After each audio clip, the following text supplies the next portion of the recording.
কাউকে বেশি মহব্বত করো না, অতিরিক্ত করো না। হইতে পারে কোনো একদিন আল্লাহ দিল ঘুরায় দিবে। আসা আইয়াকুনা আদুওয়াম মা, হইতে পারে এই ব্যক্তি তোমার দুশমন হয়ে যাবে। আল্লাহ ঘুরায় দিছে, দুশমন হয়ে গেছে। এখন তুমি শুধু তাকে দেখবার, ব্যথা পাইতে থাকবা। ব্যথা পাওয়া বোঝেন?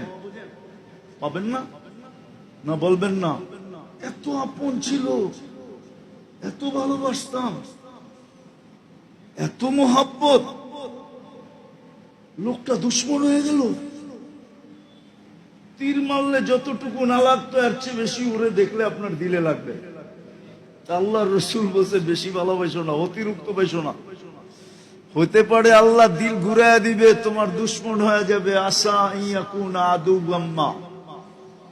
আবার বলছে কারোর সাথে অতিরিক্ত দুশ্মনী করো না,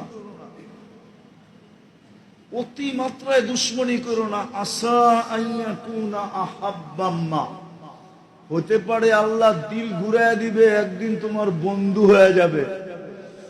তো সারাদিন বলতে থাকবে তুই কি আমার লগে কম করছস, দুশ্মনী কম করছস। সারাদিন এটা বলতে থাকবে, আপনার কান শুনতে শুনতে জ্বালা পালা হয়ে যাবে।